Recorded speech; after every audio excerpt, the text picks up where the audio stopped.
નમસ્કાર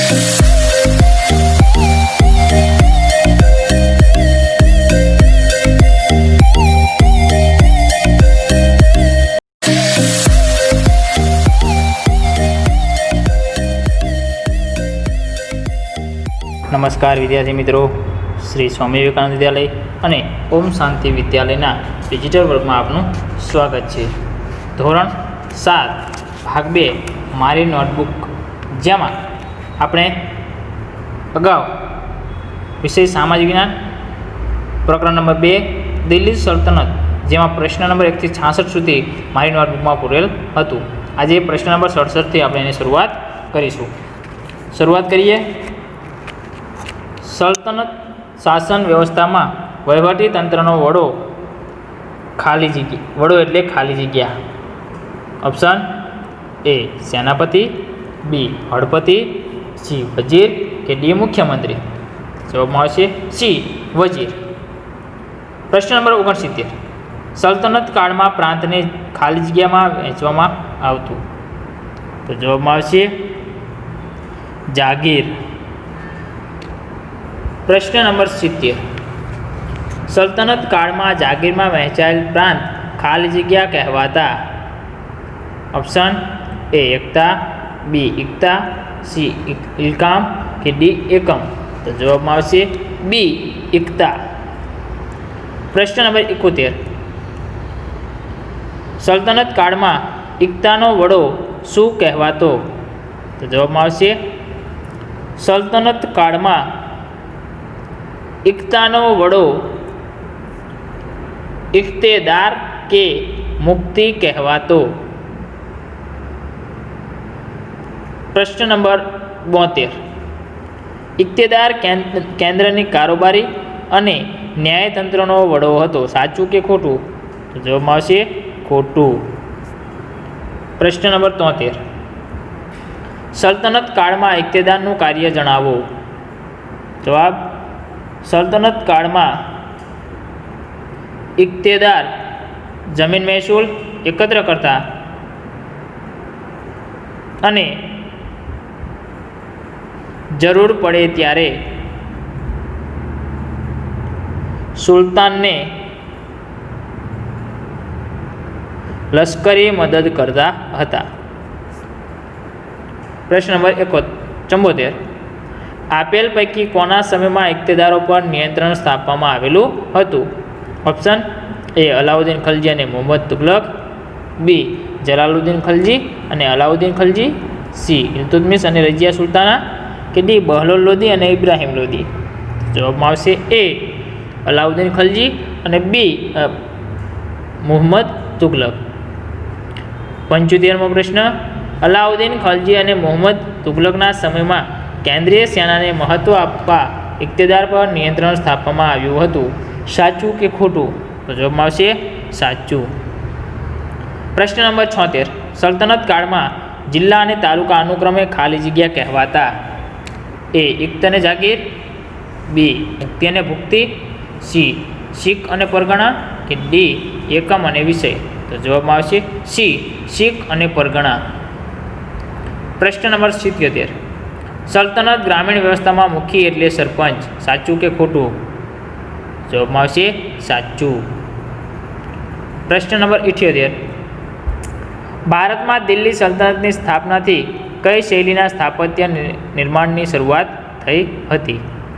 એ Arabic, B Islamic, C Greek, D Roman. જવાબમાં આવશે બી ઇસ્લામિક. પ્રશ્ન નંબર 79. દિલ્હી સલ્તનતના સમયગાળા દરમિયાન સ્થાપત્યની કઈ કઈ કૃતિઓ તૈયાર થઈ હતી? જવાબમાં આવશે દિલ્હી સલ્તનતના સમયગાળા દરમિયાન કિલ્લાઓ, મસ્જિદો, મકબરા, મકાનો,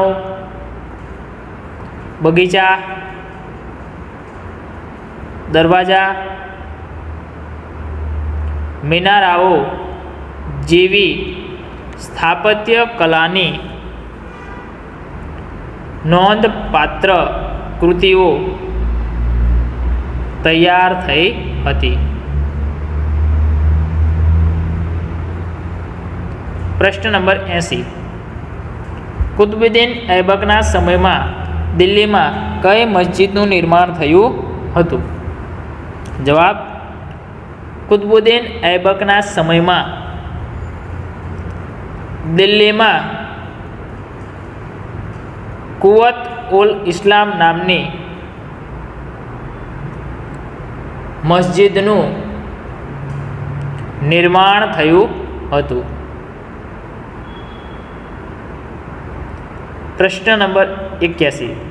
કુતુબ મિનાર ક્યાં આવેલ છે? જવાબ: કુતુબ મિનાર દિલ્હીમાં આવેલ છે. પ્રશ્ન નંબર 82. મને ઓળખો.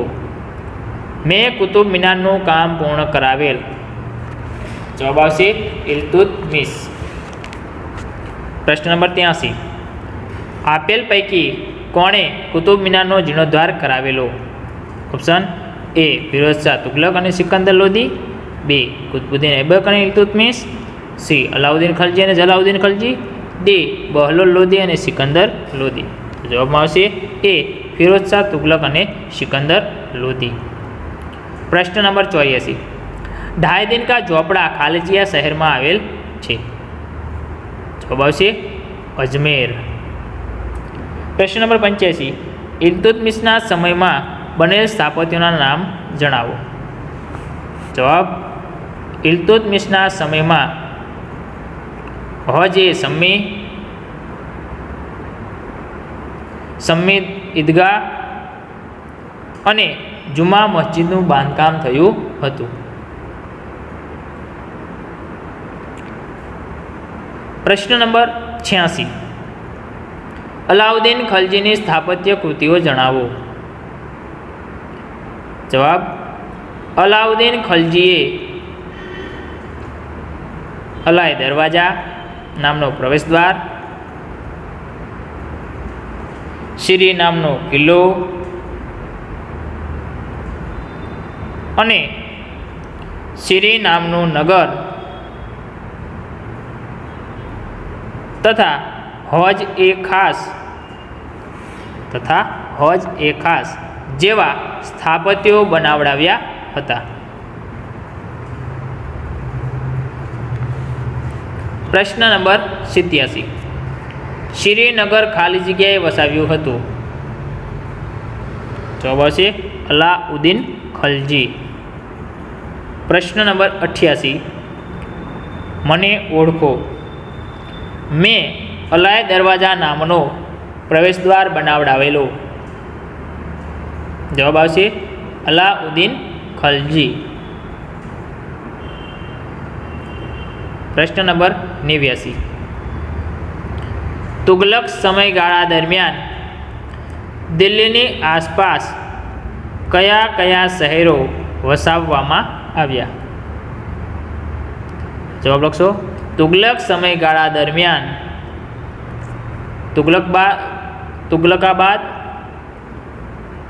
ફિરોજાબાદ, હિસાર, જૌનપુર, ફિરોજપુર, ફતેહાબાદ વગેરે નગરો વસાવવામાં આવ્યા.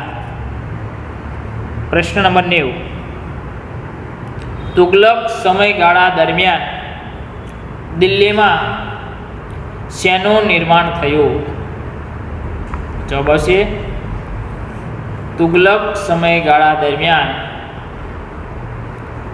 દિલ્હીમાં કિલ્લાઓ, મસ્જિદો, તળાવો, મહેલો, સ્નાનાગારો, મકબરાઓ, પુલો, સરાઈઓ, બગીચાઓ વગેરેનું નિર્માણ થયું હતું. પ્રશ્ન નંબર 91. સૈયદ અને લોધી વંશના શાસન દરમિયાન મકબરાઓ અને મસ્જિદનું નિર્માણ થયું હતું. સાચું કે ખોટું? તો જવાબમાં આવશે સાચું. પ્રશ્ન નંબર 92. સૈયદ અને લોધી વંશના શાસન દરમિયાન કયા સ્થાપત્યનું નિર્માણ થયું હતું? જવાબ આવશે સૈયદ અને લોધી વંશના શાસન દરમિયાન ગુંબજ, બડા ગુંબજ, મોઠની મસ્જિદ અને શિહાબુદ્દીનનો મકબરો જેવા સ્થાપત્યોનું નિર્માણ થયું હતું. આગળ પ્રશ્ન 94. કયા વંશના સુલતાનો નિર્બળ બનતા દિલ્હી સલ્તનતના વિઘટનની પ્રક્રિયા શરૂ થઈ? એ તુગલક, બી ખલજી, સી ગુલામ, ડી લોધી. જવાબ આવશે એ તુગલક. પ્રશ્ન નંબર 95. આપેલ પૈકી કયા વંશો દરમિયાન દિલ્હી સલ્તનતના વિઘટનની પ્રક્રિયા ઝડપી બની? એ ગુલામ અને ખલજી, બી સૈયદ અને લોધી, સી ગુલામ અને તુગલક, કે ડી આપેલ તમામ. જવાબ આવશે બી સૈયદ અને લોધી. પ્રશ્ન નંબર 96. સલ્તનત શાસન નિર્બળ બનતા કયા કયા પ્રદેશો સ્વતંત્ર થયા હતા? જવાબ આવશે સલ્તનત શાસન નિર્બળ બનતા વિજયનગર, બહમની, માળવા, મેવાડ, બંગાળ, જૌનપુર જેવા પ્રદેશો સ્વતંત્ર થયા. પ્રશ્ન નંબર 97. વિજયનગર સામ્રાજ્યની સ્થાપના કોણે કરી હતી? ઓપ્શન એ અહેમદ શાહ, બી હરિહર રાય અને બુક્કા રાય, સી કૃષ્ણદેવરાય, ડી જફર ખાન. જવાબ આવશે બી હરિહર રાય અને બુક્કા રાય. પ્રશ્ન નંબર 98. હરિહર રાય અને બુક્કા રાયે ખાલી જગ્યા નદીના કિનારે વિજયનગર સામ્રાજ્યનો પાયો નાખ્યો હતો. જવાબ આવશે તુંગભદ્રા. પ્રશ્ન નંબર 99. મને ઓળખો. હું હરિહર રાય અને બુક્કા રાયનો ગુરુ હતો. જવાબ આવશે સ્વામી વિદ્યારણ્ય. પ્રશ્ન નંબર 100. વિજયનગર શરૂઆતમાં કયા નામથી ઓળખાતું હતું? જવાબ આવશે વિજયનગર શરૂઆતમાં વિદ્યાનગર તરીકે ઓળખાતું હતું.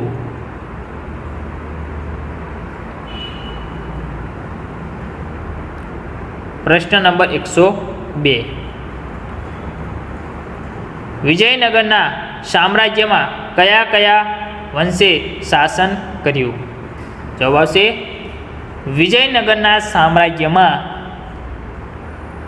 સંગમ વંશ, સાલુવ વંશ, તુલુવ વંશ અને અરવિંદુ વંશે શાસન કર્યું હતું. પ્રશ્ન નંબર 105. વિજયનગર સામ્રાજ્યમાં સાલુવ વંશ બાદ કયા વંશની સ્થાપના થઈ હતી? Option A Sangam, B Salem, C Tuluva, કે ડી અરવિંદુ. તો જવાબ આવશે સી તુલુવ. પ્રશ્ન નંબર 106. મને ઓળખો. હું વિજયનગર સામ્રાજ્યના તુલુવ વંશનો શ્રેષ્ઠ શાસક હતો. તો કૃષ્ણદેવરાય જવાબ આવશે. પ્રશ્ન નંબર 107. કૃષ્ણદેવરાયનું મોટાભાગનું જીવન યુદ્ધભૂમિ પર પસાર થયું હતું. સાચું કે ખોટું? તો જવાબ આવશે સાચું. પ્રશ્ન નંબર 108. મેં મોટાભાગનું જીવન યુદ્ધભૂમિ પર પસાર કર્યું હોવા છતાં વહીવટી તંત્રની ઉપેક્ષા કરી નહોતી. જેમાં જવાબ આવશે કૃષ્ણદેવરાય. પ્રશ્ન નંબર 109. કૃષ્ણદેવરાયે ખેતીના વિકાસ માટે કયા કયા પગલાં ભર્યા હતા? જવાબ આવશે કૃષ્ણદેવરાયે ખેતીના વિકાસ માટે રાજ્યમાં તળાવો અને નહેરો ખોદાવીને ખેતીવાડીને સમૃદ્ધ કરી હતી. પ્રશ્ન નંબર 110. કૃષ્ણદેવરાયે કઈ રીતે પ્રજાનો પ્રેમ મેળવ્યો હતો? જવાબ: કૃષ્ણદેવરાયે તળાવો અને નહેરો ખોદાવીને ખેતીવાડીને સમૃદ્ધ કરી તથા કેટલાક અયોગ્ય વેરાઓ નાબૂદ કરી પ્રજાનો પ્રેમ મેળવ્યો. પ્રશ્ન નંબર 111. આપેલ પૈકી કયું નગર કૃષ્ણદેવરાય વિજયનગર પાસે વસાવ્યું હતું? Option A Anandpur, B Vijayawada, C Krishnanagar, D Nagalpur. જવાબ આવશે ડી નાગલપુર. પ્રશ્ન નંબર 112. કૃષ્ણદેવરાયે કઈ બે ભાષાઓમાં કેટલાક ગ્રંથો લખ્યા હતા? જવાબ આવશે કૃષ્ણદેવરાયે સંસ્કૃત અને તેલુગુ ભાષામાં કેટલાક ગ્રંથો લખ્યા હતા. પ્રશ્ન નંબર 113. મને ઓળખો. હું આંધ્રના ભોજ તરીકે ઓળખાતા વિજયનગર સામ્રાજ્યનો શાસક છું. તો જવાબ આવશે કૃષ્ણદેવરાય. પ્રશ્ન નંબર 115. કઈ તારીખે વિજયનગરનો પરાજય થયો? Option A 23 January 1565, B 23 February 1665, C 23 March 1565 કે ડી 23 જાન્યુઆરી 1465. જવાબ આવશે એ 23 જાન્યુઆરી 1565. પ્રશ્ન નંબર 116. કયા યુદ્ધમાં મુસ્લિમ રાજ્યોના સંઘ સામે વિજયનગરનો પરાજય થયો? જવાબ તાલીકોટાના યુદ્ધમાં મુસ્લિમ રાજ્યોના બનેલા સંઘ સામે વિજયનગર સામ્રાજ્યનો પરાજય થયો. પ્રશ્ન નંબર 117. વિજયનગર સામ્રાજ્યને કોણે હરાવ્યું? જવાબ વિજયનગર સામ્રાજ્યને મુસ્લિમ રાજ્યોના બનેલા સંઘે હરાવ્યું. પ્રશ્ન નંબર 119. કયા વર્ષના સમયમાં જ દખણમાં બહમની રાજ્યની સ્થાપના થઈ હતી? ઓપ્શન એ ગુલામ, બી તુગલક, સી ખલજી કે ડી સંગમ. જવાબ આવશે બી તુગલક. પ્રશ્ન નંબર 120. બહમની રાજ્યની સ્થાપના કોણે કરી હતી? જવાબ બહમની રાજ્યની સ્થાપના જફર ખાને કરી હતી. પ્રશ્ન નંબર 121. મને ઓળખો. મેં દખણમાં અલાઉદ્દીન બહમન શાહ નામ ધારણ કરી સ્વાતંત્ર્ય શાસન કર્યું હતું. જવાબ આવશે જફર ખાન. પ્રશ્ન નંબર 122. જફર ખાનના બહમની રાજ્યની રાજધાની એટલે ખાલી જગ્યા. Option A Gulmarg, B Bidar, C Gulmohar, D Gulmarg. તો જવાબ આવશે એ ગુલમર્ગ. 123. પ્રશ્ન નંબર. બહમની સામ્રાજ્યના અહમદ શાહ અને મોહમ્મદ શાહ ત્રીજો નોંધપાત્ર ગણાય છે. સાચું કે ખોટું? તો જવાબમાં આવશે સાચું. અહમદ શાહે રાજધાની ગુલમર્ગથી ખાલી જગ્યા ખસેડી હતી. જવાબ આવશે બીડર. 125. મને ઓળખો. હું મોહમ્મદ શાહ ત્રીજાનો પ્રથમ વજીર હતો. ખાલી જગ્યામાં જવાબ આવશે મહમૂદ ગવા. પ્રશ્ન નંબર 126. ખાલી જગ્યાના સમયમાં બહમની સત્તા મજબૂત બની હતી. ઓપ્શન એ મોહમ્મદ શાહ પ્રથમ, બી મોહમ્મદ શાહ દ્વિતીય, સી મોહમ્મદ શાહ તૃતીય કે ડી મોહમ્મદ શાહ ચતુર્થ. જવાબમાં આવશે સી મોહમ્મદ શાહ તૃતીય. પ્રશ્ન નંબર 127. મોહમ્મદ શાહ બહમની બીજાનો વજીર ખાલી જગ્યા હતો. કાસિમ બરીદ. પ્રશ્ન નંબર 128, બહમની રાજ્ય કયા 5 સ્વતંત્ર રાજ્યોમાં વિભક્ત થઈ ગયું? જવાબ, બહમની રાજ્ય બીજાપુર, અહમદનગર, ગોલકોંડા, બીડર અને બરાર જેવા 5 સ્વતંત્ર રાજ્યોમાં વિભક્ત થયું હતું. પ્રશ્ન નંબર 130, દિલ્હી સલ્તનતનું શાસન આશરે ખાલી જગ્યા વર્ષ ચાલ્યું? A 320, B 220, C 420, D 520. તો જવાબ આવશે 320. પ્રશ્ન નંબર 131, ઈસવીસન 1526માં ખાલી જગ્યાના શાસનના અંત સાથે દિલ્હી સલ્તનતનો અસ્ત થયો? તો જવાબ આવશે ઇબ્રાહિમ લોદી. પ્રશ્ન નંબર 132, દિલ્હી સલ્તનતનો અંતિમ શાસક ખાલી જગ્યા હતો? તો જવાબ આવશે ઇબ્રાહિમ લોદી.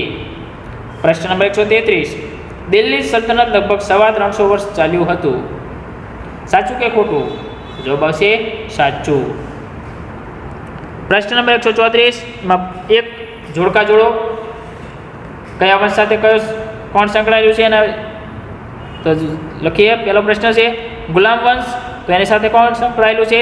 તો કે ઇલ્તુત્મિશ.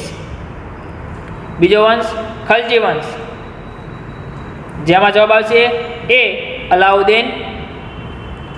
3 તુગલક વંશ, એમાં આવશે જવાબ E મોહમ્મદ બિન. ચોથું સૈયદ વંશ, જેમાં જવાબ આવશે D ખિજ્ર ખા. છેલ્લે લોદી વંશ, જેમાં આવશે ઇબ્રાહિમ. બીજું જોડકું, એમાં કોને શું કર્યું એના વિશે છે. પહેલું કુતુબુદ્દીન ઐબક, એમાં જવાબ આવશે કુતુબ મિનારની શરૂઆત. બીજું ઇલ્તુત્મિશ, એમાં જવાબ આવશે કુતુબ મિનાર પૂર્ણ. ત્રીજું અલાઉદ્દીન ખલજી, એમાં જવાબ આવશે A અલાઈ દરવાજા. ચોથું તુગલક શાસન, એમાં જવાબ આવશે B 7 નગરો. અને છેલ્લે સૈયદ લોદી વંશ, જેમાં જવાબ આવશે C મકબરા અને મસ્જિદો. છેલ્લું જોડકું હરિહર રાય અને બુક્કા રાય, એમાં જવાબ આવશે વિજયનગર સામ્રાજ્ય. બીજું તુલુવ વંશ, એમાં જવાબ આવશે કૃષ્ણ દેવરાય. 3 નાગલપુર, તો કે વિજયનગર પાસેનું નગર. ચોથું જફર ખાન, એમાં જવાબ આવશે B બહમની રાજ્યોના સ્થાપક. અને છેલ્લું મોહમ્મદ શાહ ત્રીજાનો વજીર, એટલે એમાં જવાબ આવશે મહમૂદ ગવા. તો વિદ્યાર્થી મિત્રો, અહીંયા પાઠ 2 દિલ્હી સલ્તનત પૂર્ણ થાય છે. અસ્તુ. જય હિન્દ, જય ભારત.